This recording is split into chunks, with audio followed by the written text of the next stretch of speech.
Today we're going to talk about burns and corrosions. We are still in chapters 19 and 20, and this is part 1.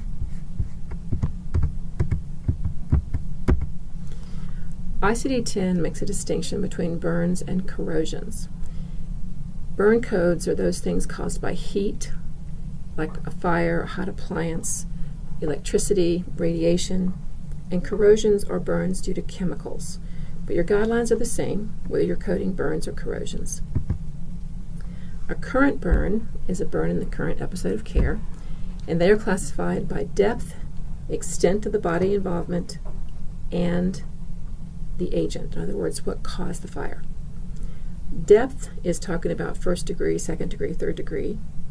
Remembering that the eye and the internal organs, you can only classify a burn by sight. You're not going to see anything to do with degree when you're dealing with internal organs. Your X codes, or your external cause codes, are in Chapter 20, and many of the burn codes have an instructional note below the code, just as the injury codes did, telling you to use an additional external cause code to identify the source of the burn.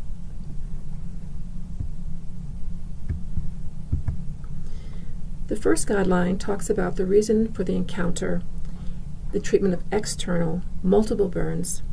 You're going to sequence first the code that reflects the burn of the highest degree. So you're going to read your documentation and pick out those terms which tell you the highest degree burn. In this case, with the diagnostic statement you've been given, the highest degree burn is the third degree burn of the left lower extremity. So that is going to be your principal or your first listed diagnosis. The only difference in principal and first listed is where the encounter is taking place. If you're in a hospital, it's called a principal diagnosis. If you're in a physician's office or any other ambulatory setting, it is called first listed. They mean the same thing. So we code the child's burn of the left lower extremities, the third degree, goes first as the first listed or principal diagnosis. Because the next two codes are both second degree, there's no particular order. You could choose whichever one you wanted to choose to code in the second, third, and fourth positions. Note that on the burns of the hands, there is no character assignment for a bilateral code. So you're going to have to code both the left hand second degree burn and the right hand second degree burn. Then we're going to code their external causes, which in this case is a house fire. And all of these have the 7th character A for initial encounter. The next guideline has to talk about, is talking about those cases where the patient has a burn but also has other things going on. And what I'm talking about in this particular scenario is domestic abuse or a confirmed case of adult abuse. There is a separate podcast that talks about child and adult abuse, but just for now, know that that is always going to be your principal diagnosis when you're confirming abuse. And in this case, the physician stated in the statement, she is a victim, confirming that this is a victim of domestic abuse. Then we look at the burn codes and code those second degree burns followed by the internal burn. The external cause code is assault in this case because of the reference back to the domestic abuse, and that is going to be the X97 code. So even though the focus of treatment is on the burns, this is one of those circumstances of admission that it talks about in your guideline.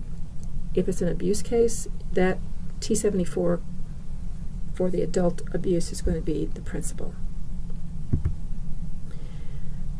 The next guideline, the patients admitted for burn injuries and other related injuries such as smoke inhalation or respiratory failure, the circumstances of admission govern the selection of the principal or first listed.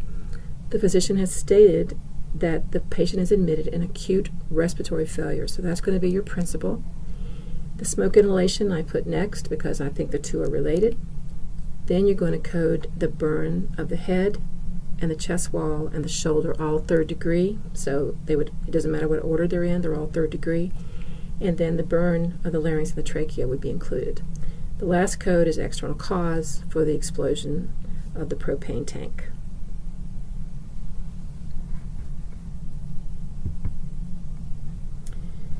Whenever we have a burn of the same local site, meaning burns that would fall under the same 3-character category code, but within that 3-character category, there are different degrees of burn. Some are third, some are second, maybe some are first.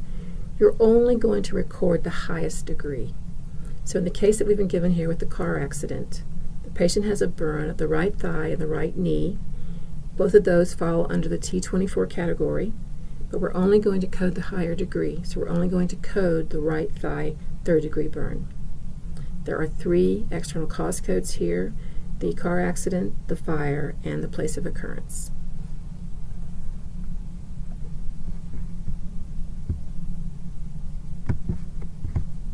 The next guideline talks about non-healing burns. Whenever the diagnostic statement says a non-healing burn, you're going to code that as though it were an acute burn, because the necrotic tissue is considered a non-healed burn. I've introduced you to a term here called eschar. Eschar is the black, dead skin, basically necrotic areas over burn, that has to be removed in order to apply an artificial skin graft. So we're going to code the burn of the hip as your principal diagnosis, because that's the non-healing burn. And you notice I've given you the pathway here on the right. You have to kind of jump around until you finally get to the right code to code it as a burn of the thigh, because that's how the alphabetical index directs us. Then you have 3 external cause codes. The X code is your agent of the burn, and that is the hot object, in this case the heating pad. Then we have the 3 external cause codes. Everything getting a 7th character of A that requires a 7th character, because this is the initial encounter. It's an initial encounter because you have ongoing treatment of a burn. It hasn't healed. You're not in a routine healing phase. It's active treatment. And the next guideline has to do with an infection. When you have an infected burn, you're going to always want to include the code for that infection. So now you think about our definition of a principal or first listed diagnosis is what occasioned the patient to come for treatment, either admitted to the hospital or coming to the doctor's office. In this case, the child is coming to the doctor's office, and you see that this physician has stated that the burn on the left hand is healing. That would be a routine healing, is going to get a 7th character of D. But the burn on the right hand, the child's right index finger, has cellulitis and is infected. The child had been in the office last week, and they cultured the wound, and it grew Pseudomonas. So we have the organism causing the infection. So what brings the child to the physician's office is that cellulitis on the finger. So that's going to be your first listed diagnosis. There's an instructional note that tells the coder to identify the infectious agent. In previous visit, the physician had cultured the wound and knew that Pseudomonas is the infectious agent, so we code that. Then we're going to code the burns with different 7th characters. The right hand burn is going to have a 7th character of A, because we're still working on those fingers, and the left hand burn a 7th character of D for routine healing. And the last code is the external cause code. If you have any questions, let me know, and be looking for Chapter 19, Burns and Corrosions, Part 2. Have a good day.